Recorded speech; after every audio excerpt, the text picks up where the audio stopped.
أشهد أن لا إله إلا الله الملك الحق المبين وأشهد أن محمدا عبده ورسوله الصادق الوعد الأمين صلوات الله وسلامه عليه وعلى آله وأصحابه وأزواجه وذرياته ومن تبعه بإحسان إلى يوم الدين سبحانك لا علم لنا إلا ما علمتنا إنك أنت العليم الحكيم اللهم ربنا اشرح لنا صدورنا ويسر لنا أمورنا واحلل عقدة من ألسنتنا يفقهوا أقوالنا اللهم افتح بيننا وبين قومنا بالحق وأنت خير الفاتحين اللهم اجعلنا من الذين يستمعون القول فيتبعون أحسنه ربنا يسر لنا ولا تعسر وتمم لنا يا ربنا بالخير آمين يا رب العالمين أما بعد Alhamdulillah, segala puji bagi Allah Subhanahu wa taala yang bersifat dengan segala sifat kesempurnaan dan kepujian.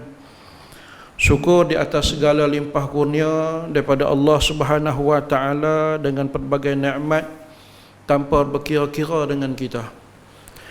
Dan sekiranya kita mengira setiap satu-satu nikmat yang Allah Subhanahu wa taala kurniakan kepada kita, nescaya tak mampu untuk kita kiranya kerana terlalu banyak. Benarlah sebagaimana firman Allah Subhanahu wa taala, a'udzu billahi minasyaitonir rajim, wa in ta'uddu ni'matallahi la tuhsuha. Sekiranya kamu kira nikmat-nikmat yang Allah Taala bagi pada kamu, nescaya tak akan mampu untuk kamu mengiranya. Kalau kita nak tengok nikmat yang Allah Taala bagi yang duk melekat, istilah saya duk melekat pada diri kita pun dah cukup banyak lah. Tak tergambar banyaknya dan tak mampu kita untuk mengiranya. Dan nikmat pada hari ini pun kita tak mampu juga untuk kita kira. Cuma malangnya kita ni bila nikmat ni kadang kita nampak mata benda, duit ringgit, yang tu yang kita nampak. Sedangkan banyak lagi nikmat-nikmat yang Allah Ta'ala kurniakan kepada kita, sehingga kalau tak ada nikmat tersebut kita tak mampu untuk membuat apa-apa sekalipun. Tengoklah pada malam ni, mungkin tak melampau kalau saya katakan betapa Allah Ta'ala tu sayang kepada kita. Allah Ta'ala kurniakan kepada kita nikmat kelapangan, mana ada masa lapang. Kemudian Allah Ta'ala kurniakan pada kita nikmat keinginan, kehendak, teringin. Bahasa kita utara kata teringin. Tak ada nikmat teringin tu tak sampai kita sekarang ni. Macam kita kata, kalau dah tak teringin tak payah. Tak payah nak buat apa. Kehendak dalam diri. Kemudian ada orang ada teringin, tak ada kekuatan. Kita alhamdulillah Allah Ta'ala bagi nikmat kekuatan, sehingga kita mampu untuk berjalan, hak naik kereta, naik motor, dapat kita sampai ke tempat yang mulia ni. Nampak tu satu persatu tu saya kira.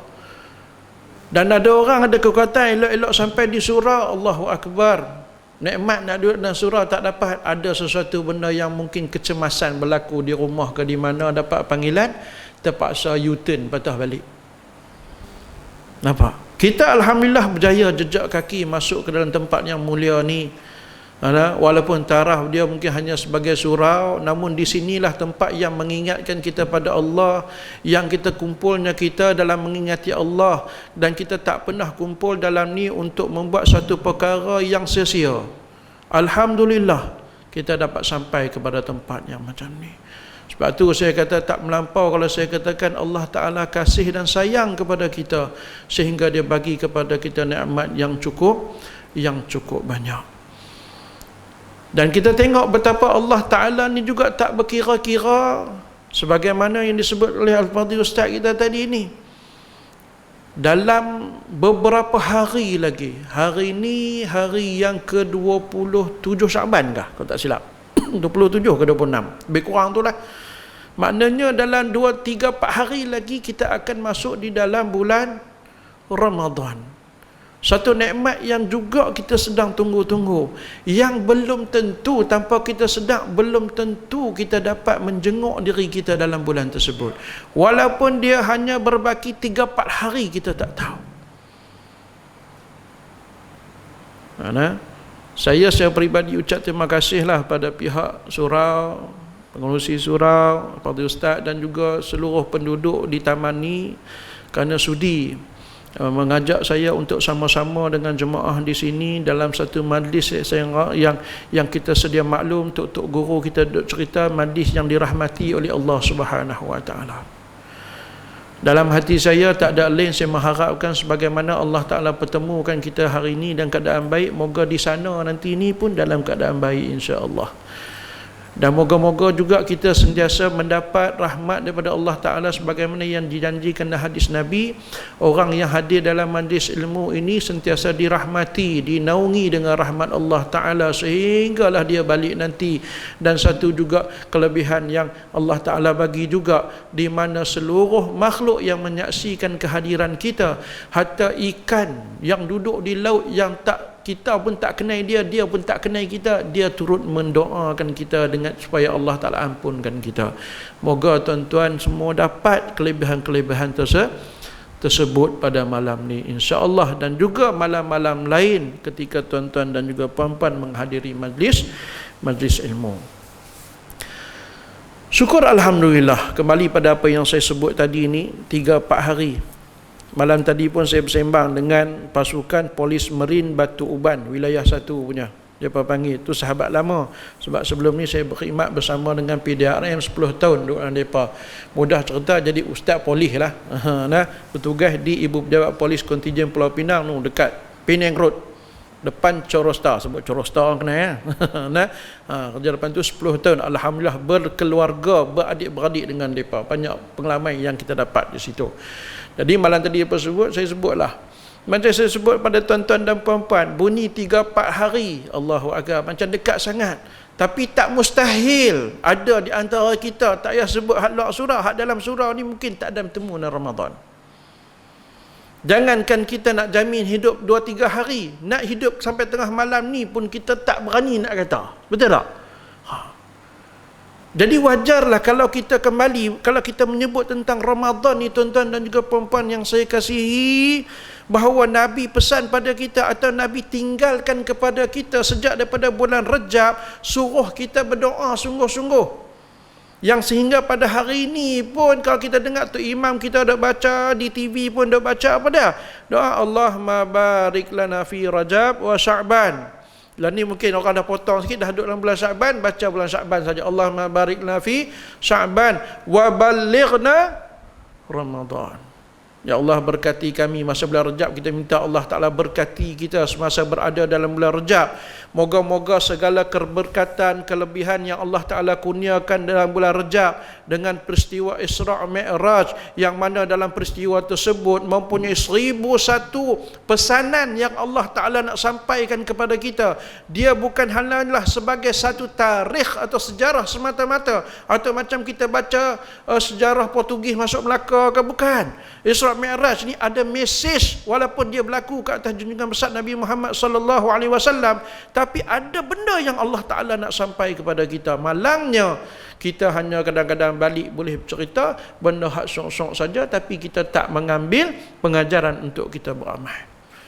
Jadi kita berdoa pada Allah Taala, moga-moga kita dapat nikmat keberkatan yang ada dalam bulan Rajab. Kemudian kita berdoa juga, Allahumma barik lana fi Sya'ban. Moga Allah Ta'ala berkati kita apa yang ada, kelebihan yang ada dalam bulan Sya'ban. Sebab apa? Nabi pernah bagi peringatan bahawa dalam bulan Sya'ban ni, kita ni ghalid. Bulan yang mana manusia ghalid, manusia leka. Leka ke mana ni? Kita tengok diri kita sendirilah, kita boleh tengok. Kita tak payah kata ke orang, kita kata diri kita sendiri. Dalam bulan ni lah kita ghalib buat persiapan apa tuan-tuan puan-puan. Cuba tengok. Persiapan nak puasa ke? Kalau puasa pun dia buat persiapan apa? Tak ada, dia tak buat persiapan puasa pun. Dia buat persiapan apa? Persiapan nak raya. Bunyi pun nak siap, nak buat siap-siap. Pakai baju. Tu saya kata kemarin, hari apa saya pergi dekat LPD SPU tu, saya kata apa? Mujaklah sempadan negeri ini katup tak boleh nak rentas. Kalau tidak, saya kata pakat duk khabat Nagoya tu. Kenal Nagoya? Ada Nagoya di dalam ni Kedah tu. Nah, kedai kain lah. Pakat rentas negeri nak cari persiapan nak raya.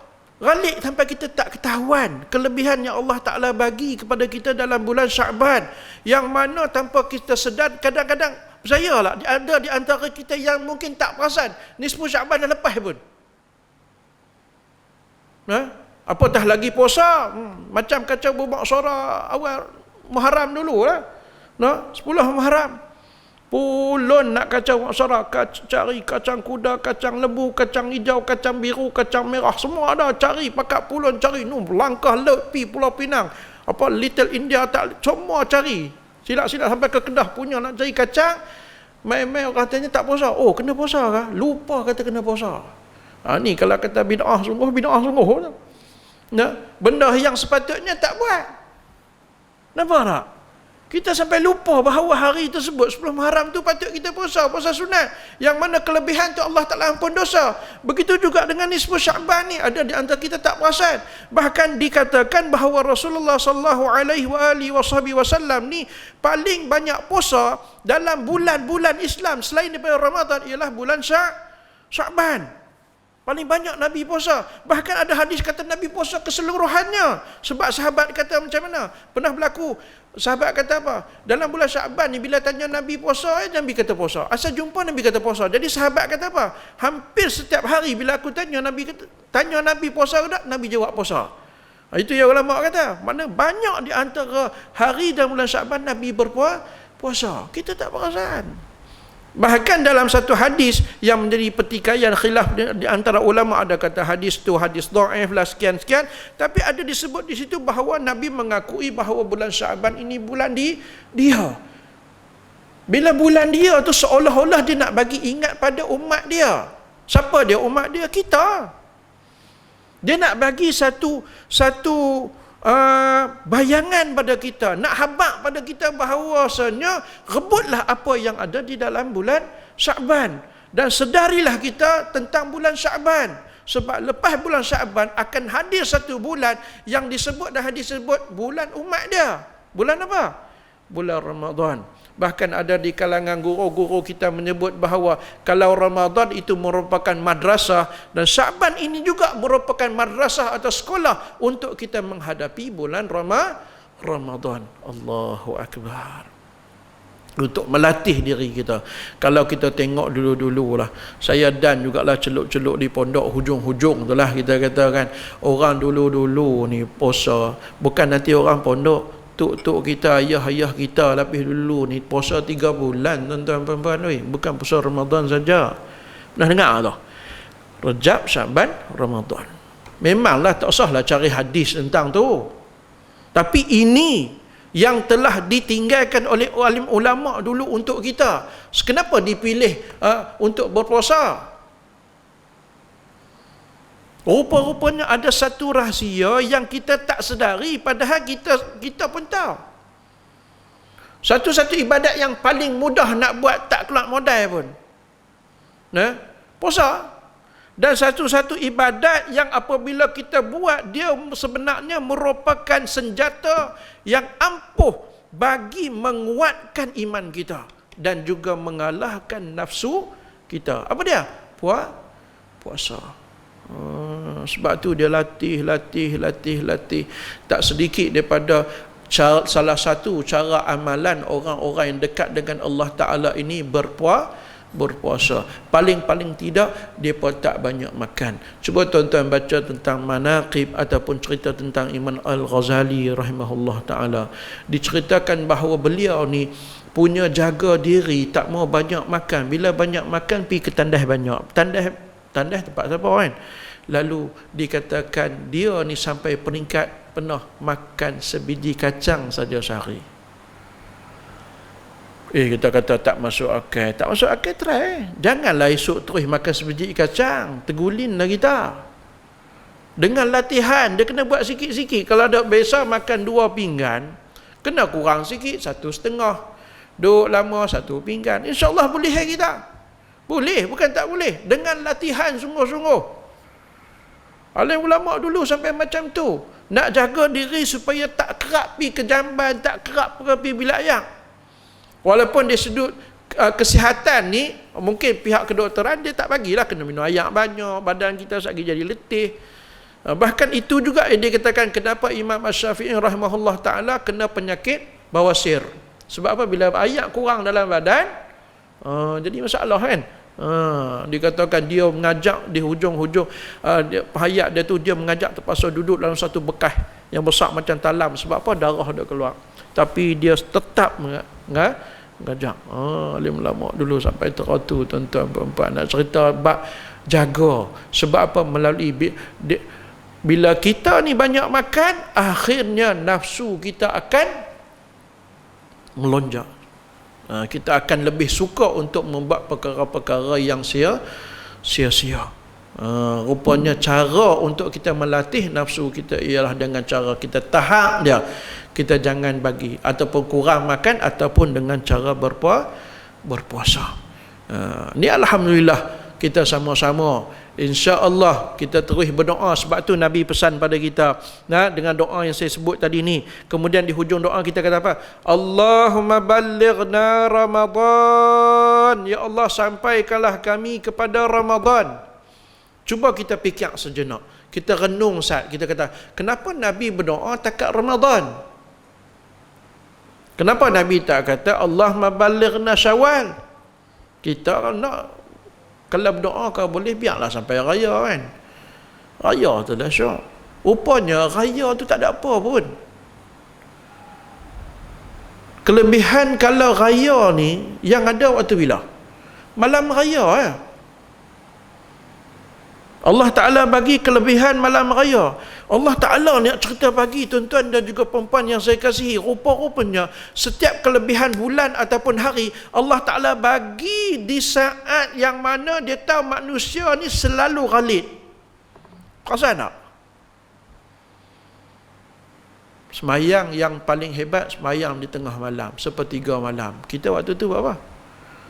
Sepertiga malam tu lah paling syok tidur. Kalaulah pukul 3 tu kita lelap mata, kita duk tengok bola. Malam ni katanya ada bola, Kedah lawan mana tak tahulah kan. Kan? Kalau bola hak Malaysia tak apalah, dia main awal. Kalau hak tengok hak luar negeri tu kan kadang-kadang waktu pagi. Kalau gagah tidur pukul 4, pukul 3, pukul 4 tu pakai ruyuk lah silap sampai lohong. Betul tak? Kalau modus operandi polis dia duk buat kajian kan, penyamun masuk waktu tu lah. Dia tak masuk pukul 12 sebab orang jaga. Pukul 3, 4, 5 tu kalau kita lena memang ruyuk lah kita. Tapi di situlah rupa-rupanya yang dikatakan saat yang Allah Ta'ala menurunkan rahmat, yang mana pada ketika itulah Allah Ta'ala mencari di kalangan hamba dia, ala min mustaghfirin fa'aghfirallah, ala min mustarhimin fa'arhamalah, ala min mustarziqin fa'arzuqalah. Mana dia orang minta ampun, aku nak ampun dosa. Mana orang minta rahmat, aku nak bagi rahmat. Mana dia orang minta rezeki, aku nak bagi rezeki. Saat tu rupanya saat di mana tak ramai orang nak bangun. Saat di mana kita cukup syok lena. Kalau berjaga ni kita bangkit kencing pun kita sanggup basuh kencing tadi, sejuk tambung tidur balik. Tapi nak suruh ambil air semayang, Allahu Akbar, lebih pada kambing kena air, lari mencicit. Kau sebab orang kata kambing ni takut air. Kita kata awak tak semayang kan, semayang tajuk sejuk Ustaz. Habis hang bangun kencing tadi takkan tak basuh kot. Betul tak? Padahal tempat tu lagi sensitif, lagi sejuk, boleh pun alang-alang ambil lah ya semayang 2 rakaat, apa nak salahnya? Tapi tak. Sebab apa? Sunat. Bunyi pun sebab sunat. Sunat mana apa? Buat dapat pahala, tak buat tak berdosa. Kita ambil tak berdosa tu tak buat tu. Tu pun jangan sembang kita kemas. Kita ni teruk sebenarnya kan. Kita sembang kemas nak buat ibadat dengan sukarela, buat dengan ikhlas. Ikhlas sungguh ke kita? Ikhlas sungguh ke kita? Cuba kita tanya diri kita. Kita sembahyang maghrib tadi ni, sembahyang maghrib tadi hukum dia apa dah? Fardu wajib. Kalau sembahyang maghrib tadi sunat agak-agak je nak. Jangankan tuan-tuan, saya orang tak sembahyang dah sunat terus main bercakap tentang ni lah, duk susah payah apa betul tak? Itulah kita. Tapi sembang ikhlas. Itulah kita salah faham tentang erti ikhlas. Kita faham ikhlas ni buat dengan suka rela. No, ikhlas ni buat apa? Buat kerana Allah. Memang tadi Allah Ta'ala paksa kita nak tunggu ikhlas suka rela, tobat, kata orang kampung saya lah, tobat lahum tak mai. Kalau duduk dalam pasukan tu, saya duduk tu nak buat kuliah agama ni, kena bagi by name nama. Kalau orang marah, by name orang marah, betul tak? Di mana pun saya rasa orang marah. Nah, orang nak siapa ada kelapangan pilah. Pakai lapang lah jawab dia. Surau ke masjid ke kan, mana, betul tak? Kalau harap sukarela, dia nak kena perambat. Memang kita dilatih benda-benda macam tu. Sebab tu Allah Ta'ala perambat kita. Macam nak puasa ni pun, siapa tak puasa berdosa Ramadan kan. Tapi dalam tahap macam tu Allah Ta'ala bagi pahala pada kita. Selalunya hak jenis kerahan paksa ni tak bagi pahala apa. Sebab patut pun kita buat, sebab dia dah bagi rezeki selama ni kepada kita. Tapi dah Allah Ta'ala bagi ganjaran yang tak sangka, dia punya nilai dia cukup tinggi. Sebab tu yang Nabi doa, Nabi suruh kita berdoa, Allahumma balighna Ramadan. Di situ juga seolah-olah Nabi nak bagi satu bayangan, nak bagi satu pesanan pada kita bahawa doalah supaya boleh sampai dalam Ramadan, sebab dalam Ramadan tu ada sesuatu yang amat berguna buat kita di dunia dan juga di akhirat yang kita tak perasan. Ni yang nak menjema tak berapa hari lagi ni. Sebab tu kita nak kena apa? Nak kena buat satu kelainan. Ramadan yang nak menjema 3-4 hari lah ni, kita jangan layan macam kita layan hak tahun-tahun sudah. Kecuali kalau tuan-tuan punya Ramadan sebelum ni terbaik, bagi baik lagi. Jangan kita duk tunggu. Sebab tu Nabi kata, orang Islam tu sendiri sebenarnya sentiasa berada dalam kerugian. Sebab dia suka apa? Suka ghalit, ataupun dia rugi, dia tak ambil indah. Kenapa? Yang dia tak ambil indah, waktu dia sihat dan juga waktu dia lapang. Ini selalu saya sebut. Bila sihatlah dia nak enjoy, bila lapanglah nak buat benda lain. Bila nak main majlis ilmu, dia kita kata apa? Tengoklah kalau lapang. Waktu lapang lah nak pergi mengai, waktu lapang lah nak pukul bola atas padang, waktu lapang lah nak pergi jumpa kawan-kawan, mengetih, mengopi, betul? Jadi nak buat macam mana? Masa bila dengan majlis ilmu? Sebab tu Tok Guru saya kata apa? Kalau dengan majlis ilmu jangan tunggu waktu lapang, tapi lapangkan waktu. Kita kena ejah bagi boleh. Sebab itu untuk jaminan hidup kita di mana? Dunia dan akhirat. Tuan-tuan tak erti bawa motor, tak boleh bawa kereta, tak apa. Allah Ta'ala tak tanya esok. Tapi kalau tak erti semayang, Allahu Akbar. Jahannam hidup kita dunia dan juga akhirat. Nampak tak? Kita tak mau dah kalau semayang bang, puasa ke hanya ikutan-ikutan. Kita mau kita buat tu berdasarkan ilmu. Jangan sampai kita sembahyang esok, puasa yang kita nak buat esok pun kita nak claim dekat Allah Ta'ala, buku puasa, buka-buka kosong, tak ada apa. Kita kata malaikat ni lupa tulis ke apa?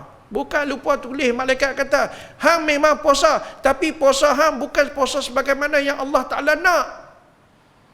Hang hanya boleh rubba min sa'imin laysa lahu min siyamihi illa al-ju' wal 'atash. Dia hanya dapat dan juga dahaga, tak ada apa-apa. Sia-sia. Macam saya sebut tadi lah.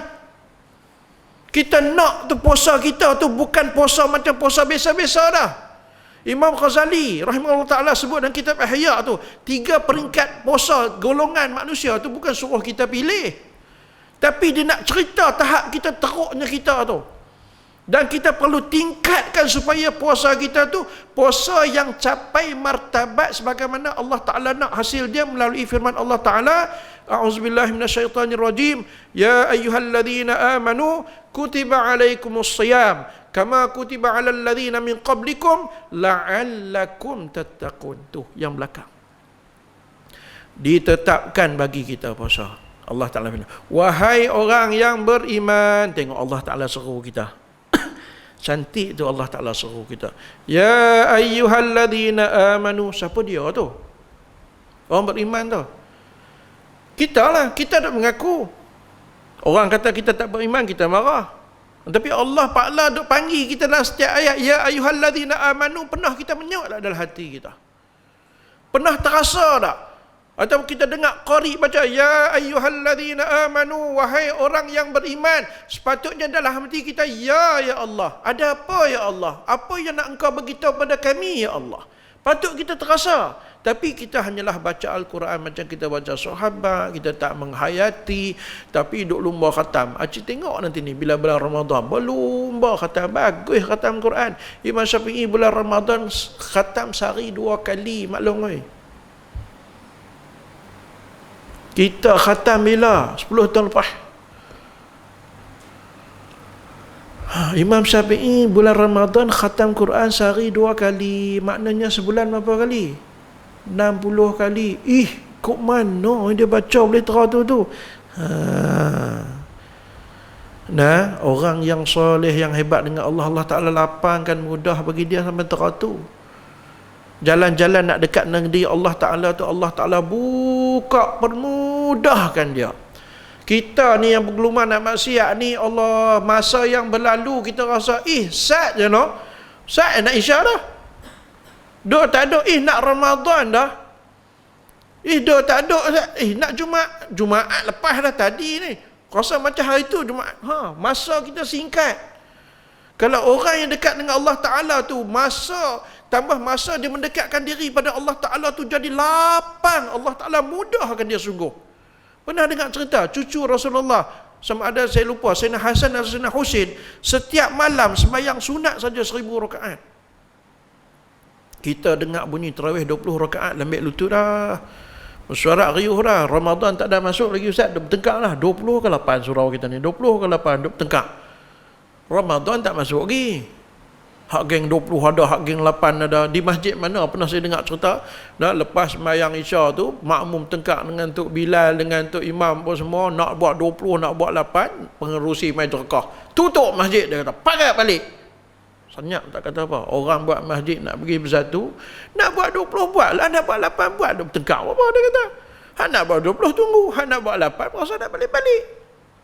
Bukan ada masalah apa pun, ada pandangan belaka. Tu saya kata lebih bagus hak buat 8 kan. Hak tak sembahyang tarawih langsung, sembahyang Isya balik sembahyang tarawih, main dam di kedai, minum kopi. Kedai 786. Siap-siap lebih bagus lagi sebab tak berkelahi. Sembahyang tarawih itu sunat. Sampai berkelahi jadi buat benda haram, hilang keberkatan dalam hidup kita. Nampak? Bertengkar tak habis-habis benda-benda yang macam tu. Subhanallah. Mana kita nak dapat keberkatan daripada bulan Ramadan tu? Yang Nabi hidang kepada kita. Ni yang kita nak kena jaga sungguh. Tak dikhawatiri nikmat yang Allah Ta'ala bagi ni. Yang kalau tahu ni yang nak Allah Ta'ala bagi, takut inilah Ramadan yang terakhir bagi kita. Sama ada akan berlaku kiamat, ataupun kiamat kecil berlaku pada diri kita. Apa dia? Mati. Kalau tak mati pun tuan-tuan perempuan, umur kita bertambah setiap tahun. Allah Ustaz, setahun ya nak jadi apa? Cuba kita tilik dalam taman kita ni, kawan-kawan kita tengok. Dalam setahun macam-macam berlaku. Ada kawan kita kemarin duk kuki gelak dengan kita, hari ni stroke. Tak ada setahun gitu. 24 jam pun tak lepas lagi, betul tak? Jangan kita jamin kita boleh buat overconfident kata tahun lepas ada lagi, no. Sebab tu Nabi, para sahabat pun bila main Ramadan tu mereka cukup seronok. Masuk tu insya-Allah.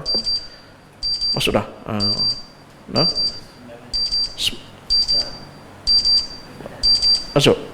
Masuk dah nah. Azan sat, lagi kita sambung.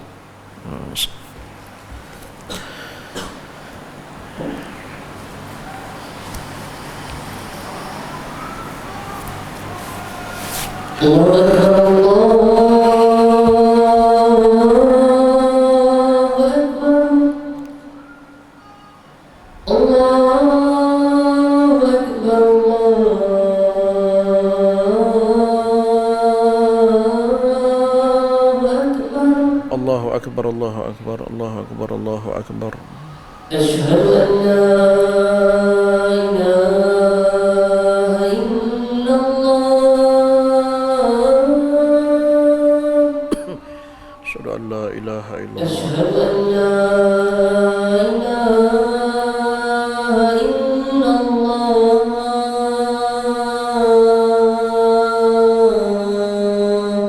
Asyhadu an la ilaha illallah. أشهد أن محمدا رسول الله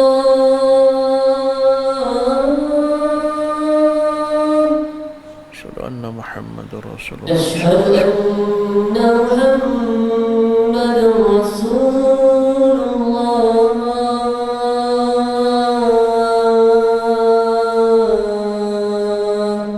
Asyhadu anna Muhammadar Rasulullah sallallahu alaihi حي على الصلاة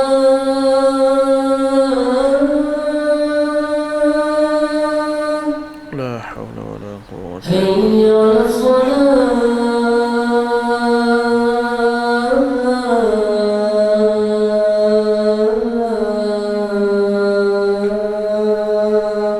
La hawla wa la quwwata illa حي على الفلاح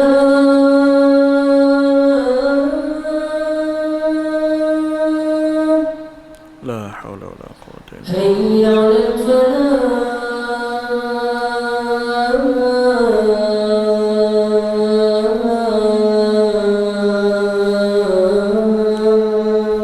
La hawla wa la quwwata illa billah. الله أكبر الله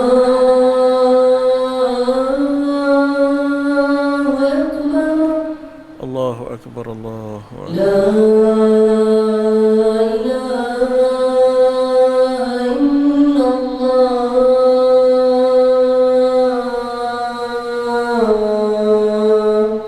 La ilaha illallah sayyidina Muhammad sallallahu alaihi wasallam. Allahumma rabbana innaka la taghlib. Bismillahirrahmanirrahim. Alhamdulillah wassalatu wassalamu ala Rasulillah. Amma ba'd. Berbalik kita kepada ayat Quran tadi, di mana Allah SWT menyeru kepada kita dengan panggilan ya ayyuhalladzina amanu. Ulama berkata betapa lembutnya Allah Ta'ala panggil kita dengan satu gelaran secara tak langsung merupakan satu pengiktirafan bagi kita. Allah Ta'ala iktiraf kita sebagai orang yang beriman. Dan di hujung tu ada sesuatu yang Allah Ta'ala nak daripada orang yang beriman ni, atau kita yang mengaku beriman ni, ada tugasan bagi kita. Apa dia? Kutiba alaikumusiyam, ditetapkan kepada kamu berpuasa.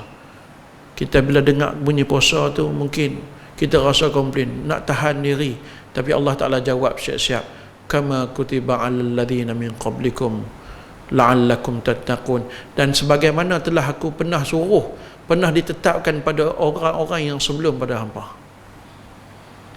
sebelum daripada kita ni. Jadi seolah-olah kita tak mampu untuk komplain. Kita kata tu dia puasa mati tak makan.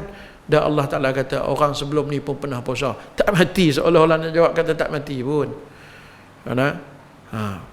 La'allakum tattaqun, moga-moga dengan perbuatan puasa tadi ni kamu akan mencapai darjat apa? Muttaqin.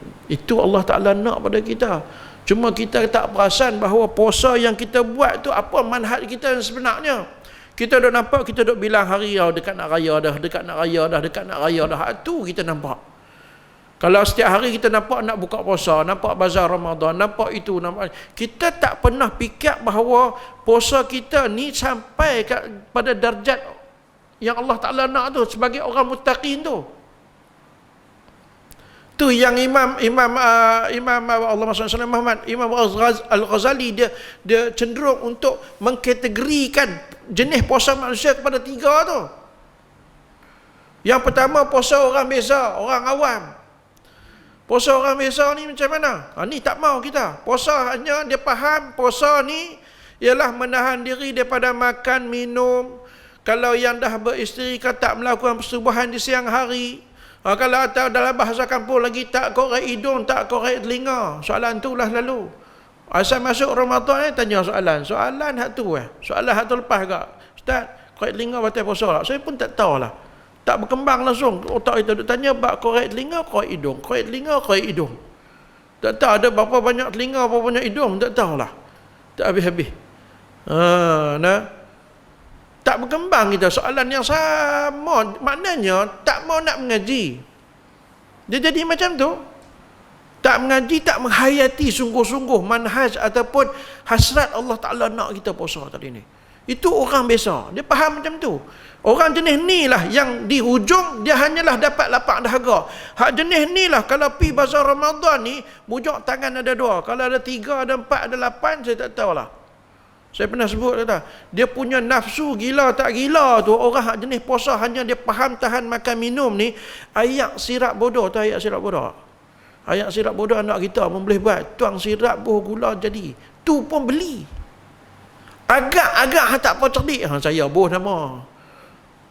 Agak-agak tu masak agak-agak buah sirap buah gula jadi. Tu pun beli. Punya dia bergedi, dia punya nafsu tu. Nampak segala-galanya. Menjok tokeh jual kuih dia tak beli. Semua nak beli. Penuh tangan ni balik sampai tak boleh nak belahak. Kalau gagah belahak keluar agak-agak. Nafsu sampai terang tu. Bubuk ayak tebu, ayak sirap, ayak soya, gak. Pusat pun hilang. Sebab apa pusat hilang? Dah meri, perut meri, perut meri dah tak? Bila dah pusat tu, perut dah meri cekang, hilanglah pusat tu. Sandak macam ulak sawah tu kan. Maghrib ke mana hala? Tak usah tanya tarawih lah kalau maghrib pun tak bayang. Nampak tak? Itu berlaku pada kita. Sebab puasa dia hanya faham tahan makan minum. Dia tak dapat intipati daripada tu. Ini yang berlaku pada kita, tuan-tuan. Kita nak upgrade sikit kita. Kalau boleh kita jadi pada golongan yang disebut kategori yang kedua ni macam mana? Orang-orang ni hanya bukan tahan makan, tahan minum apa semua sekali, tak buat benda yang batal puasa, tapi seluruh anggota tubuh badan dia turut berpuasa. Kalau boleh buat hak ni, teran ni pun Allahu Akbar, subhanallah, hebat. Tu pun payah. Maksud dia macam mana? Mulut puasa. Memang mulut puasa Ustaz, tak makan. Tak membawang.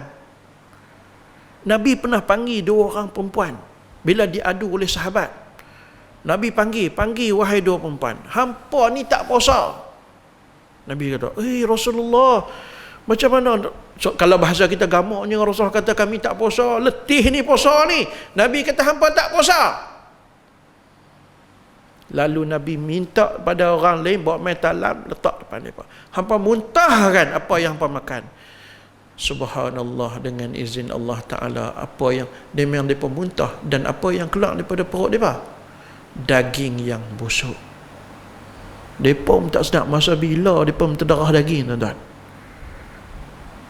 Rupa-rupanya apa? Perbuatan mereka apa dia? Mereka mengumpat. Tu Tuhan boleh hebat pada kita. Kan dosa mengumpat tu umpama dalam Quran ada sebut kan? Umpama makan daging orang hak kita mengumpat tu. Tu. Tuhan tunjuk real benda tu berlaku. Sampai Nabi tak iktiraf sebagai puasa. Tu dia. Ni kata kita tak puasa mulut kita sebenar. Hanya tahan tak makan, tak minum. Telinga tak puasa. Saya tak mengata kat orang tak, tapi dah daripada tepi tu saya dengar-dengar. Hak mengupin tu pun sama. Kan? Sambil duduk jahit baju, gedi bunyi mesin tu lah kan. Orang main jahit baju rumah kita. Kan? Sambil nak main upah baju tu, faham ada cerita baru lah. Cerita hak kemarin dulu macam-macam lah. Cerita hak hantar kuih bagi piring kosong, semua ada. Kan? Hak bagi kuih tak apa nak masak, alhamdulillah. Ada saja cerita. Kita tak cakap lah, kita duduk jahit baju gedi, tapi telinga kita dah basah. Sama lah kita, tak puasa. Mak saya dulu ambil upah jahit dulu. Saya larang, saya kata mak dah orang mai. Kalau mai nak upah jahit, mai. Habang nak passion macam mana apa semua, okey, dah jalan. Kalau nak mengata, mak balik. Tak boleh. Saya kata mak nak jaga Tuhan, nak jaga kawan. Kalau rumah kita jadi tempat mengata, apa hilang keberkatannya. Kita pun dapat saham juga. Nampak? Kita dengar benda yang sia-sia, bulan Ramadan lah kita dengar bunyi benda-benda muzik-muzik atau benda-benda yang lagu-lagu yang menghayalkan kita, yang jauh kita ingat bahawa kita ni sedang puasa. Itu termasuklah tak puasa telinga kita, tak puasa mata, perut lapar tapi mata tak jaga. Tengok benda-benda yang tak sepatut kita tengok, benda yang haram, benda yang syubhah, benda yang makruh sekalipun tak jaga. Kaki kita juga berjalan tempat yang sia-sia. Bunyi apa? Ronda nak buat cucu ronda. Bukan orang taman ni lah. Kan? Dia kata rimah nak tunggu maghrib lambat. Dia kata start motor pong duk ronda, tak kira belakang dapur rumah orang ke apa, bawa cucu. Bunyi pun nak bawa cucu. Padahal Tok Wan nak cuci mata. Nah. Kadang-kadang pi bazar Ramadan bukan nak beli pun kan. Saja nak habiskan masa sementara nanti tunggu waktu orang azan maghrib. Pi saja berjalan jumpa kawan. Ni kata sia-sia. Itu silap macam-macam. Yang pi bazar Ramadan bukan semua hak jaga tuan-tuan. Macam hak kita tengok Rabbana kama khalaqtana. Kadang-kadang nampak? Dia tumpang sekali ada hak makcik ni, macam-macam. Dia bukan nak pi menyembang, pi waktu tu nak cari jodoh, waktu macam-macam, semua ada. Habis siap terabak tu, puasa elok dah sampai pukul 6. Terabak dalam bazar Ramadan, habis macam tu saja, sia-sia, boleh lapang dahaga, tak ada apa. Tak jaga kaki, tak jaga tangan. Orang yang hebat, dia puasa, dia jaga semua benda-benda yang macam ni. Dan yang ketiga, manusia yang ketiga, hak ni yang betul-betul Imam Ghazali nak ajak kita jadi. Puasa yang macam mana? Kan tadi Ustaz ada sebut kita nak naikkan martabat kita sampai satu tahap kita dah kena upgrade dah puasa kita ni. Kita tak tahu umur kita sampai mana. Saya pun tak tahu umur saya boleh pi kan macam umur Pak Long, tak tahu. Tak boleh jamin. Jangan kita kata kita duk masuk gym ke masuk jin sekalipun duk pi makan tonik ni ubat kuat ni, tongkat ali, tongkat semua jenis tongkat kita makan, tak kira pucuk apa kita makan, tak tentu. Kawan saya seorang mati dalam jin. Makan jaga mati dalam jin. Tu kata jodoh dengan mati tak tentu. Kita tak tahu. Tak ada orang dia boleh jamin umur dia panjang. Saya pernah buat satu analogi. Belajarlah sikit tentang psikologi apa semua tu kan. Waktu nak tarbiyah orang supaya ingat tentang diri, tanggungjawab diri tu, saya buat macam mana analogi. Ni, ujung ni waktu adalah waktu kita beranakkan. Sini mati. Perjalanan ni, siapa boleh tunjuk kat saya umur dia ni duduk tang mana? Faham lagi maksud saya? Ni waktu dia dilahirkan, ini waktu mati. Sekarang ni malam ni duduk tang mana kita? Ada siapa berani habaq saya lah? Ustaz, saya ni duduk pertengahan dah umur saya. Siapa berani? Tak ke duduk tang ni dah nak mati malam ni. Nampak? Tak ada siapa. Mungkin ada orang tua yang main kat kita, dia dah umur 80, dia main, Pak Long ni Ustaz, ni duduk tang ni dah ni, tak lama dah. Tak duduk tengah ni. Umur melangkaui 100 boleh jadi, betul tak? Tak ada siapa, ada cerita bagi, tak ada siapa tahu kematian. Itu sebab yang Nabi suruh kita rebut. Dapat saja saat-saat yang Allah Ta'ala bagi ganjaran kepada kita, bagi kelebihan, terus ambil. Ni macam anak-anak kita ni, nampak muda-muda ni, kita tak tahu, tak ke esok seorang mati. Saya no. Betul. Sebab tu jangan tangguh. Jangan tunggu tua cik nak buat baik. Waktu kita, sebab tu Nabi berbangga dengan orang muda, dengan remaja yang rajin pergi masjid. Kalau orang tua rajin pergi masjid, pergi surau ni biasa lah. Sebab pinggang pun dah lari, minta maaf cakap lah kita dah. Tak larat dah. Kan? Ustaz-ustaz rajin pergi masjid, betul lah sebab ustaz. Nak pergi tarik karaoke, malu kat orang. Tapi kalau orang tu dia tak ada pun basic agama, tapi dia jaga diri dia, dia muda dan dia mampu pun, dan dia kaya, dia nak pi berjoget di mana pun boleh, tapi dia tak buat. Ini yang Nabi bangga orang macam ni. Dia meninggalkan kemungkaran di waktu dia mampu untuk buat kemungkaran. Kita ni kadang meninggalkan kemungkaran sebab tak mampu. Pak Long, awak tak pergi karaoke? Ustaz, pinggang ni alignment berlari dah Ustaz. Ronggeng dandut apa? Maknanya kalau sihat, Pak Long pergilah maknanya. Kita lagu tu. Awak tak pergi judi sana main, mana nak ada duit? Maknanya kalau ada duit pergi lah. Nampak? Sibuk macam tu kan. Sebab tu kita, kenapa tak pergi berjudi? Tak boleh, Allah Ta'ala tak bagi. Sebab apa tak makan baby? Sebab haram. Bukan sebab jijik ke sebab rupa dia huduh. Lembu pun huduh juga muka. Ada lembu comel? Tak ada. Busuk Ustaz. Kita hak keluar hari-hari di jamban tu pun busuk. Siapa dia hak wangi? Saya tak tanya. Ada kok lah. Hak dia wangi, boleh buat minyak wangi. Tak ada. Busuk macam. Tapi Tuhan tak bagi kita minum arak, makan babi sebab benda tu haram. Kena jawab lagu tu. Lepas tu saya kata, ada orang kata, Ustaz, sebab dia makan benda kotor lah. Ayam kita bela pun dia makan macam-macam. Pernah tanya adakah ayam tanya dia makan yang halalan thayyibah belakang kah? Tak. Apa dia jumpa dia makan. Tapi tak, kita tak makan benda tu sebab Allah Ta'ala tak bagi. Kena jawab benda yang macam tu. Ini yang kita nak. Orang yang peringkat ketiga, cara dia puasa ialah bukan sekadar dia tahan makan minum, tak buat benda batal puasa, bukan sekadar anggota-anggota dia berpuasa, tetapi hati dia juga berpuasa. Apa maksud puasa hati? Kan puasa tu membawa takrif dia menahan diri, imsak, dia menahan diri. Jadi dia tahan hati dia. Tahan lagu mana? Dia tak bagi hati dia ingat selain daripada ingat sesuatu yang mengingatkan kita kepada Allah. Allahu Akbar. Dia tak bawa benda leka. Sebab tu pernah dengar tak hadis Nabi yang kata 7 golongan manusia yang esok ni, yang hari di mana dia ibarat matahari duduk sejengkai, tapi dia ni duduk di bawah naungan Allah. Siapa dia? Seorang yang mana hati mu'allaqun bil masjid atau bil masajid. Seseorang yang mana hati walaupun dia duduk, jasad dia duduk di luar, tapi hati dia teringat pada masjid. Kita duduk dalam masjid teringat keluar. Kita lah, tak kata orang apa kan. Kita gelisah, kita saat lagi nak pergi konsif tu, nak beli tanpa lupa. Duduklah gelisah kita. Tapi kalau orang yang Allah Ta'ala lindung esok, dia dapat perlindungan Allah, dia duduk di mana hati dia teringat kepada Allah Subhanahu Wa Ta'ala. Duduklah macam mana sekalipun, sebab dia dah sebati. Ni hati kita ni, benda sesuatu yang nak kena jaga. Ni nak masuk Ramadan ni nak kena jaga ni.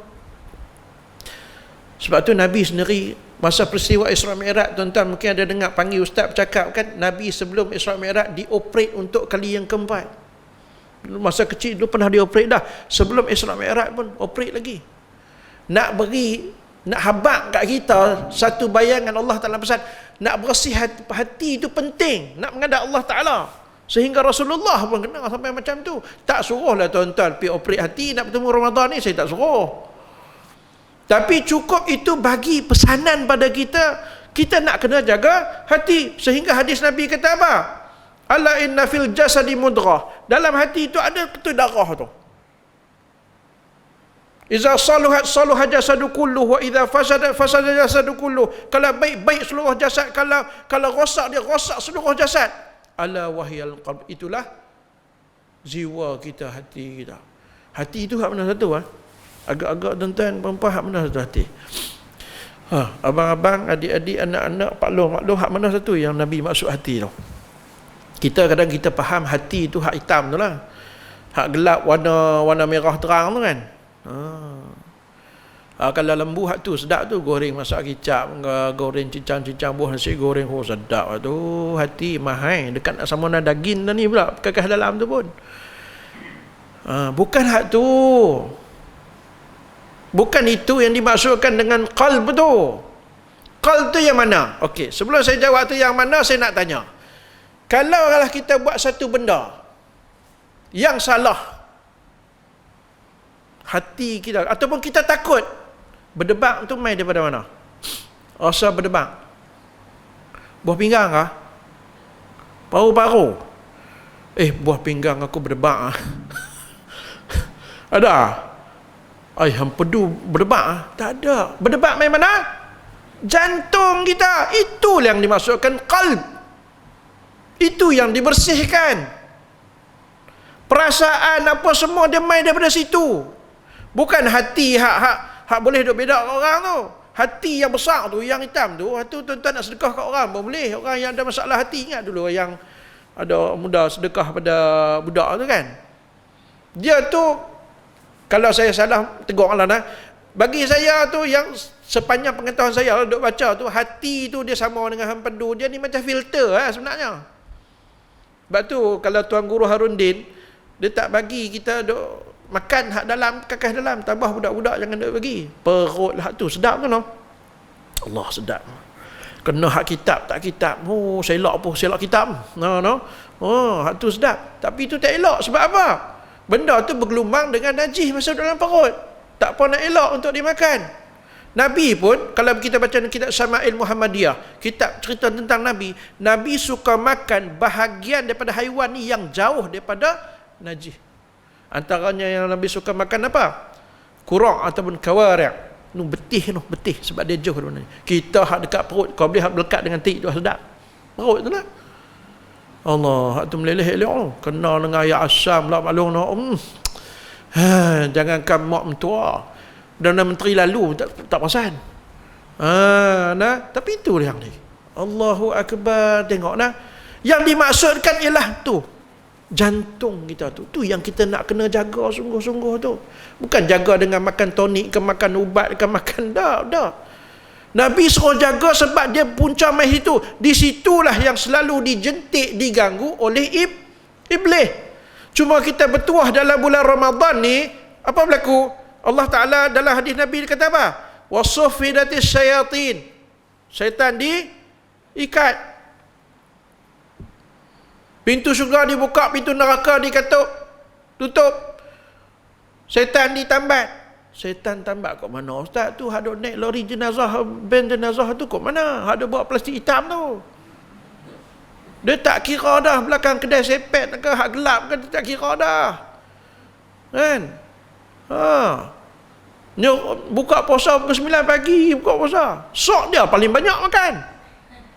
Tapi dak plastik hitam juga. Tu kat mana, mai kat mana? Takkan iblis terlepas ikat tak kemas kot? Kata iblis kena tambat. Ikat dengan apa? Tali rapiah? Tak. Iblis memang diikat. Syaitan memang diikat. Mereka takkan boleh lepas diri kecuali tu malam raya. Sebab tu malam raya kita menjadi macam hantu raya. Lupa diri. Lupa hak saya sebut tadi ni, kelebihan yang Allah Ta'ala bagi malam raya. Sebenarnya yang ganggu kita tu bukannya syaitan iblis dah, apa dia? Sesuatu yang ada dalam diri kita yang Allah Ta'ala suruh kita sendiri usaha untuk kontrol dia. Apa dia? Nafsu.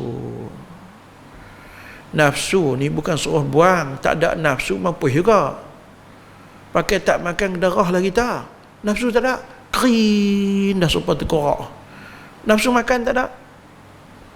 Kena ada. Cuma Nabi suruh Allah, ataupun Allah Ta'ala suruh kita kontrol. Yang nak kontrol ni apa? Kita kena kontrol. Oh, awak Allah Ta'ala tak garis sekali nafsu.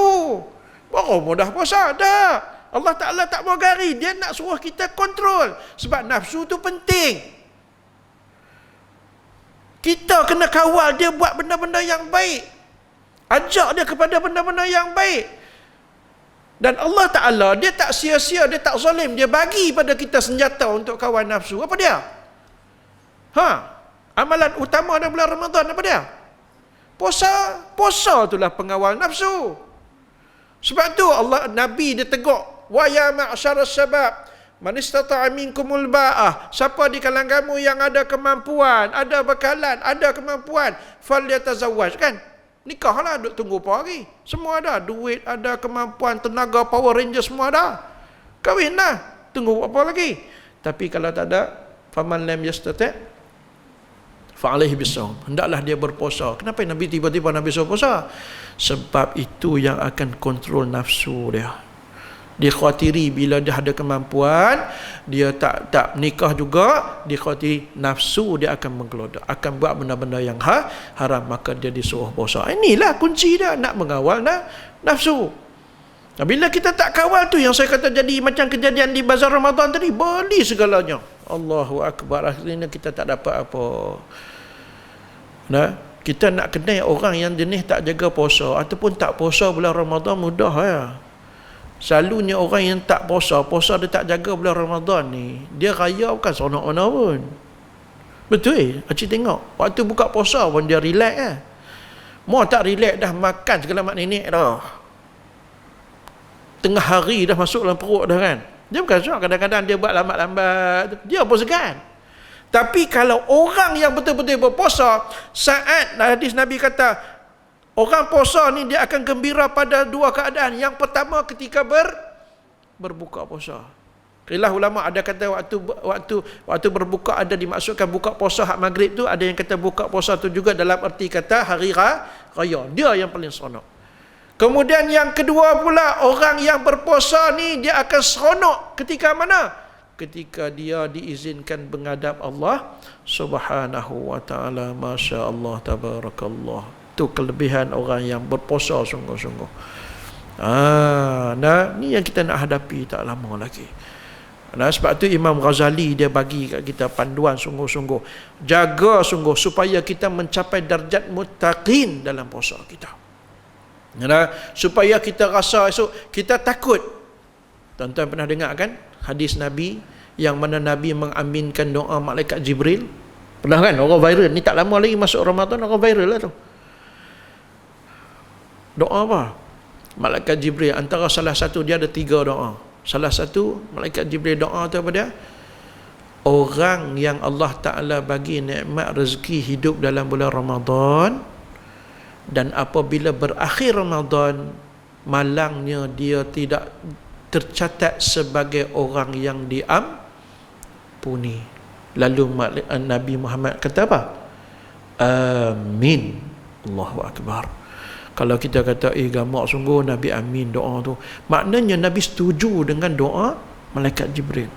Nak habaq kata orang ni diberi peluang hidup dalam bulan Ramadan, tapi kok mana yang peliknya, bila berakhir Ramadan sepatutnya dia ni dapat pengampunan, tapi dia tak dapat pengampunan. Kenapa kata mesti dapat pengampunan? Mau tak dapat? Cuba baca hadis-hadis kelebihan tentang bulan Ramadan. Banyak. Dalam bulan Ramadan bermula tu yang kata bulan ni hebat, bermula pada 1 Ramadan sampai akhir tu pengampunan setiap malam, setiap hari. Yang pertama, dia banyak hadis, saya baca sikit saja. Man shoma Ramadan imanan wa ihtisaba ghufira lahu ma taqaddama min zambi. Siapa yang puasa bulan Ramadan dengan penuh rasa keimanan dan mengharapkan daripada Allah Taala, harap Allah Taala terima, harap pengampunan pada Allah, ghufira lahu ma taqaddama min zambi, diampun dosa yang telah lalu. Kita puasa 30 hari setiap hari, itu yang kita dapat. Bayangkan puasa diampun. So satu. Kemudian hadis lain, man qama Ramadan, siapa yang menghidupkan malam Ramadan pula, imanan wahtisaba, dengan penuh rasa keimanan dan mengharap pada Allah, ghufira lahu, juga diampunkan dosa telah lalu juga. Tu dia, setiap malam kita dapat. Bayangkan kalau setiap malam kita dapat. Ampun. Agak-agak tu yang kata sepatutnya di penghujung Ramadan kita ni apa? Tergolong dalam golongan orang yang diampuni. Betul tak? Tiba-tiba tak dapat. Sebab tu dia katakan celaka. Sebab tu Nabi kata amin. Seolah Nabi kata memang patut pun dia ni. Jauh dia daripada rahmat Allah. Kok mana ni dah bagi nikmat sebulan tempoh, bukan dia bagi sedetik. Kok lah tengah malam kita tak ada nak bangkit, tak ada bangkit sebab apa, letih kerja. Ni dah tempoh sebulan tu sampai tak beramal. Ni apa cerita ni, teruk sampai teruk tu. Allah Ta'ala bagi bermula dari 1 Ramadan sampai 30 Ramadan tak beramal, tak diampun oleh Allah. Ini manusia yang betul-betul rugi. Ni yang kita kata kita nak betul-betul, kalau boleh Ramadan yang nak mai pada kali ni kita nak buat yang terbaik. Kita nak jaga hukum hakam yang bersabit dengan bulan Ramadan. Jaga dah, kita nak niat macam mana, sat lagi apa yang kita nak kena jaga apa semua. Jangan buat benda-benda yang membatalkan puasa, tak kira benda tu yang berbentuk nampak atau tak nampak. Yang tadi jaga tubuh badan kita, anggota tubuh badan kita, supaya kita ni tercatat sebagai orang yang betul-betul berpuasa. Akhirnya Allah Ta'ala bagi pingat kepada kita. Nah, ni dia pingat sebagai muttaqin. Paling hebat orang yang betul-betul puasa, Allah Ta'ala bagi kat dia satu syurga yang khusus Allah Ta'ala tak bagi pada orang lain. Nama apa syurga dia? Ar-Rayyan. Sehingga Nabi kata bila masuk saja orang yang berpuasa dalam syurga tu, terus pintu syurga yang bernama Ar-Rayyan ditutup. Tak dibenarkan orang lain. Dia khusus untuk orang yang puasa dengan bersungguh-sungguh. Allah tu istimewa sampai macam tu sekali Allah Ta'ala bagi pada kita. Kita nak apa lagi? Ni saya tak istilah saya tak rawit dengan puasa-puasa hak lepas tu. Kan? Yang Allah Ta'ala bagi ampun. Ni yang nak main yang terbesar sekali dengan bulan Ramadan yang penuh. Kalau boleh saya minta diri saya dan kita semua buatlah satu perubahan yang terbaik. Tambah pula dengan PKP ni kita tak boleh nak nakai pergi mata dah. Nampak tak? Jadi kita tumpu suruh. Tahun lepas lagi best. Kan? Duduk di rumah ya. Waktu tu lah Pakat Pulun jadi imam, tak pernah jadi imam. Baru dia tahu. Sebelum ni dia komplain imam. Suara tak sedap lah, baca panjang lah, baca pendek sangat. Kena datang dia di rumah, anak bini komplain. Abang takkan baca kuliah kulhu ya? Quran tu kan tebal, banyak lagi surah lain. Dia mah baru tahu lagu mana langit tinggi rendah kau dah duk komplain orang. Tahun ni alhamdulillah. Ni nikmat juga Tuhan bagi. Surau boleh sembahyang tarawih, di masjid boleh sembahyang tarawih. Manfaatkan sebaik yang mungkin. Sebab macam tadi yang saya kata apa, kita tak tahu bila ajal kita. Bayangkan kalau Allah Ta'ala ambil kita dalam bulan Ramadan, Allah hebat kita, penghujung kita ketika tengah berpuasa. Cucu Nabi atau cicit Nabi Sayyidah Nafisatul Ilmi, dia meninggal di Mesir. Cucu Rasulullah, dia puasa sunat. Ni cerita tentang puasa tu. Dia mati ketika puasa. Dia tu letih sangat-sangat. Waktu nazak tu orang nak ambil ayak bagi dia minum, dia tak mau. Dia kata dia malu nak menghadap Allah Ta'ala. Sebab tadi dia puasa, tiba-tiba nak minum. Tu dia sampai teratu, tuan-tuan perempuan. Punya jaga ibadah nak menghadap Allah Ta'ala dalam keadaan baik. Sebab tu Rasulullah sendiri pun tengok. Nabi puasa hari apa?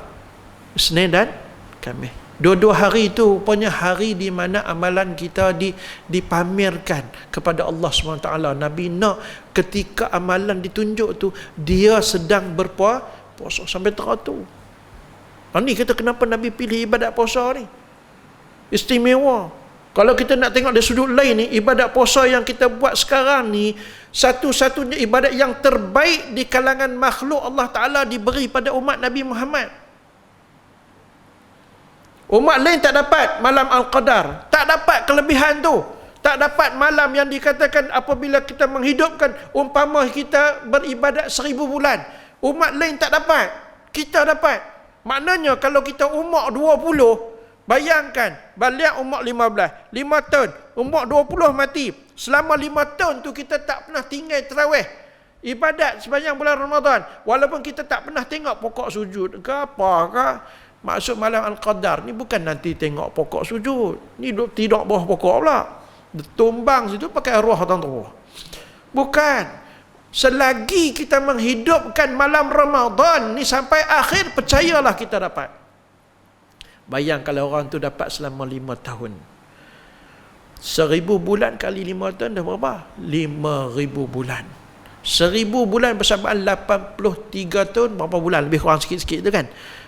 83 tahun lah kita kata, kali dengan 5 dah berapa dah? Tu dia hebat umat Nabi Muhammad. Umur pendek tapi amalan macam umur panjang. Umat terdahulu ni umur panjang. Umat Nabi Adam, badan saja tinggi dikatakan 80 hasta. Kita ada berapa hasta?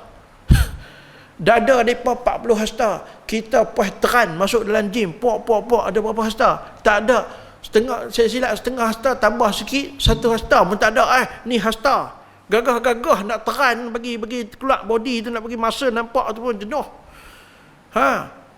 Umat Nabi Adam berapa hasta? 40 hasta tu dia punya besar. Nampak tak? Umur panjang 1000 tahun.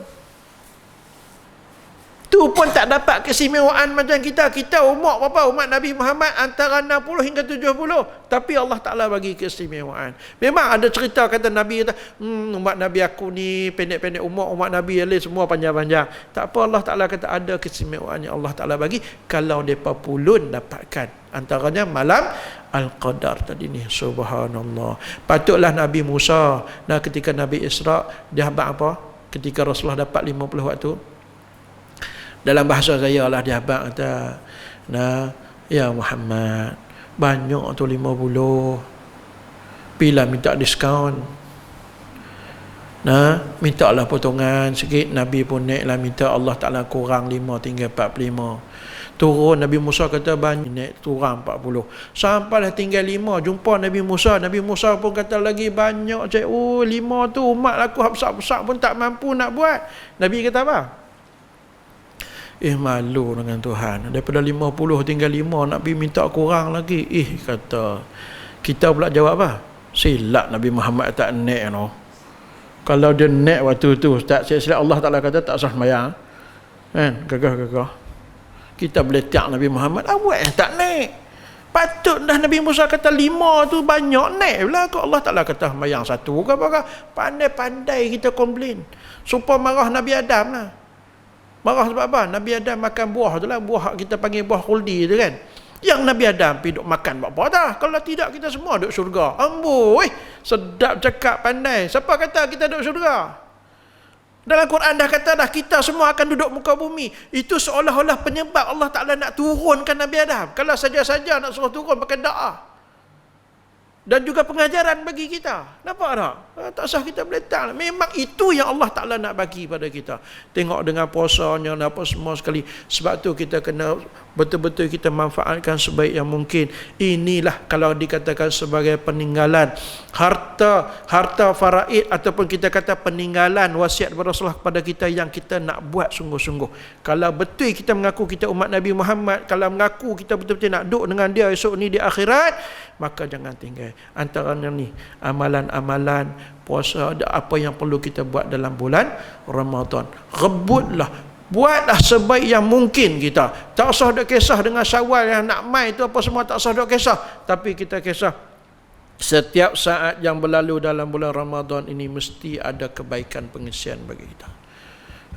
Dengan tilawah Al-Qurannya, kalau kata ada tazkirah, ada kita buat halaqah. Paling banyak kau boleh baca Quran.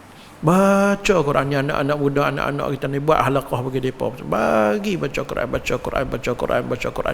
Buat tadarus apa semua sekali. Dah khatam pun baca lagi. Hiasi sebab malaikat Jibril sendiri dikatakan dia turun dalam bulan Ramadan pun beberapa kali berjumpa dengan Rasulullah sallallahu alaihi wasallam. Kita pun nak macam tu. Biarlah kita letih dalam ni, insya-Allah apabila akhir Ramadan nanti kita jadi orang yang paling sonok dengan pengisian yang kita dah buat dalam bulan Ramadan, insya-Allah. Hak ni kita nak, dan banyak lagi kelebihan. Kalau saya nak baca satu persatu, pernah juga ada tuan guru saya juga pernah sebut apa dia? Kumpullah duit dalam bulan Rajab dan Sya'ban untuk diguna dalam bulan Ramadan. Bukan untuk guna beli kat bazar Ramadan, tapi guna untuk bersedekah dalam bulan Ramadan. Sebab segala amalan kebaikan yang kita buat dalam bulan Ramadan digandakan. Amal balik macam orang dulu duk hantar tukar cucok pi bagi sedekah. Walaupun hak tunjuk, faham hak tunjuk kan? Tunjuk bukan buat pun, tunjuk tak apa, sedekah. Orang dulu tu dekat-dekat nak buka puasa pukul 7 pilah belakang rumah. Zaman-zaman tu dulu. Assalamualaikum, tak cucok. Kita tak ada dah lah ni, tak ada budaya-budaya macam tu dah. Orang dulu dia beramai. Ngaji tak tinggi tapi dia beramai. Dia tahu, dia nak kalau boleh dia bagi sesuatu orang tu guna untuk buka puasa, seronoknya dia. Memang ada pahala pun kita dapat. Kalau kita boleh tambah kurma pula, kita duduk negeri buah kurma ni, boleh kata Penang negeri buah kurma. Segala kilang ada dengan Yusuf Tayyubnya kan, dengan saudagar apa nama ada, betul tak? Macam-macam. Beli sedekah ke orang, pi bagi dekat setiap rumah orang Islam yang ada apa semua. Bayangkan kalau setiap puasa dia buka dengan kurma yang kita, Allah, pahala kita dapat, subhanallah. Banyakkan di dalam bulan Ramadan amalan-amalan yang sedemikian rupa, dan kita semarakkan, kita meriahkan bulan Ramadan, bukan meriahkan Syawal. Kalau tuan-tuan pergi negara Arab, tuan-tuan takkan tengok bulan Syawal lampu gemerlapan, tapi tuan-tuan akan tengok dalam bulan Ramadan lampu lilap merata rumah, rata masjid, surau penuh sepanjang bulan Ramadan. Sampai teratur. Sebab apa? Sebab dalam bulan Ramadan lah Allah Ta'ala bagi bermacam kelebihan, yang mana kelebihan tersebut bermanfaat buat kita di akhirat nanti, dan juga tidak sedikit juga di atas muka bumi ini ketika berada di dunia. Saya mengharapkan moga-moga kita sama-sama dalam pertemuan ini insya-Allah kita semua-semua dapat kelebihan sebagaimana yang telah dijanjikan oleh Allah. Janjinya ataupun yang pentingnya kita buat sebagaimana yang Nabi nak, yang telah Nabi ajak, yang mana tok guru kita pesan kepada kita, buat pengisian yang terbaik. Cuma nak pesan dalam 2-3 hari ini, doalah minta Allah Ta'ala panjang umur, moga kita sampai bulan Ramadan. Saya juga tak ada sampai kan. Dia teruskan berdoa, Allahumma ballighna Ramadan, Allahumma ballighna Ramadan, ya Allah bagilah kami sampai dalam bulan Ramadan. Moga-moga apa yang ada dalam bulan Ramadan tadi bermanfaat buat kita semua. Saya rasa cukup sekadar tu untuk saya kongsikan kepada tuan-tuan dan juga puan-puan. Moga bermanfaat terutama untuk diri saya sendiri dan juga untuk sahabat-sahabat tuan-tuan puan-puan yang berada di dalam kawasan taman ni. Saya mendoakan moga-moga semuanya mendapat rahmat daripada Ramadan yang akan menjemur nanti. Moga-moga Ramadan ini menjadi Ramadan yang terbaik buat kita semua insya-Allah. Dan dalam bulan Ramadan ni mungkin akan berlaku apa-apa persoalan berkaitan dengan hukum. Saya nak pesan juga pada tuan-tuan, hubungilah Jabatan Mufti. Kalau kita tengok, kita semua ada smartphone sekarang ni kan, telefonlah nak tanya apa-apa. Jangan cuba andai-andaikan sendiri. Jangan hanya Google tak tentu arah, kadang-kadang keluar daripada mana pun kita tak tahu pandangan. Kalau nak buka internet, nak tengok juga pandangan, buka Jabatan Mufti. Kalau kita Pulau Pinang ni, negeri Pulau Pinang lah. Kalau kita duduk Perak, maka bukalah Jabatan, kita ikut Jabatan Mufti yang ada dalam negeri kita. Dan kami pun setiap hari pun ada soalan-soalan yang datang secara hubungi telefon, memang ada. Yang kita boleh bantu, kita bantu bagi jawapan terus. Kalau kita rasa soalan tu agak besar dan perlu penjelasan lebih terperinci, kita akan hubungi pula selepas pada tu. Ada yang hantar dengan secara email lah, apa semua macam-macam. Yang penting bertanyalah. Jangan cuba andai-andaikan sendiri dan bertanya pada ahli dia. Jangan kita tanya, kita rosak motor, pergi tanya dekat pomen kapal terbang. Takut motor kita naik atas bumbung supaya Sudin buat tu. Faham kau maksud saya? Tanya pada ahli dia. Kalau tanya kat saya tentang macam mana nak perbaik motor, memang saya mengaku saya bodoh bab tu. Kalau tuan-tuan marah saya pun saya tak kata apa, memang saya tak mengaji pun bab perbaik motor, baik kereta. Nampak tak? Jadi insya-Allah lah, moga-moga bila kita hubungi orang yang betul-betul ada autoriti yang berpengetahuan tersebut, juga mungkin di sini ada ustaz kita apa semua, tanya pada orang yang tahu, insya-Allah kita akan dapat pedoman dia. InsyaAllah saya rasa sekadar tu. Sekali lagi saya ucap terima kasih pada pihak penganjur surau yang sudi menjemput saya. InsyaAllah saya mohon maaf lah sekiranya ada kekasaran bahasa, kata tak tercapai sebagaimana tuan-tuan nak. Saya minta ampun dan maaf. Moga-moga Allah Subhanahu Wa Taala kurniakan ganjaran sedikit masa yang Allah tak kurnia ni kita bertemu. Dan sebagaimana saya sebut di awal tadi, sebagaimana Allah Ta'ala jumpakan kita dalam keadaan baik, moga-moga nanti di sana pun Allah Ta'ala pertemukan kita dalam keadaan yang baik insya-Allah. Aqul qawli hadza wa astaghfirullah li wa lakum.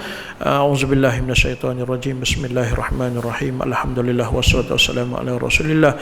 Allahumma ya Allah, ya Tuhan kami, ampunkanlah segala dosa kami, mudahkanlah segala urusan kami dunia akhirat, ringankanlah segala bebanan kami di sini dan di sana nanti.